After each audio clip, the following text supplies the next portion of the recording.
কি ধুনীয়া জুই জ্বলিছে দেখিছেনে বাৰু বন্ধুসকল। এয়া আজি ৰুটি জুইতে বনাওঁ বুলি ভাবিলোঁ। গেছত মোৰ কিমান থিয় হৈ বনাই থাকিম, কঁকালবিলাকো বিষায়। সেইটো কাৰণে আজি বোলো বহি বহি জুইতে বনাওঁ। আৰু খাবলৈ ইমান ভাল হয় নহয়, মানে জুইত বনালে তাপটো ধুনীয়াকৈ পায় যে, ৰুটিবিলাক কোমল হয়। শুকান ৰুটি ঘিউ দি দিম, মোবাইল ফুটিব।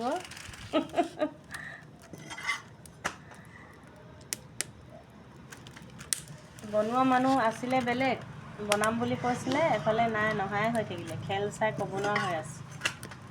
ইণ্ডিয়া হতকে ছোৱালী দিয়া আকৌ, বনাম বুলি কৈ মানুহ নাহা হৈ থাকিলে যে কি? ইণ্ডিয়া পাকিস্তান। ইণ্ডিয়া পাকিস্তান খেলিছে নি? তোমাৰ পঢ়া কমপ্লিট হ'লে যাম। য়েছ। বনাম বুলি কয় আৰু ইমান ভাল লাগে চব জুইত বনাই, একদম ঠাণ্ডা দিনত। গৰম দিনত বাৰু এইটো সম্ভৱ নহয়, কিন্তু ঠাণ্ডা দিনত যিমান পাৰোঁ মই জুইতে বনাবলৈ চেষ্টা কৰোঁ। আৰু যিহেতু ইমান ধুনীয়া ধুনীয়া শুকান খৰি আনি থৈ দিয়া আছে, সকলোবিলাক যোগাৰ আছেই, মানে বহি বহি কঁকালো নিবিষায়, ধুনীয়াকৈ ইয়াতে বনাওঁ। ঠিক আছে, চব্জি বনোৱা হৈ আছে, ইহঁতলৈ পনীৰ আছে, আমালৈ ঘুগুনি অকণমান আছে। Bye bye, good night.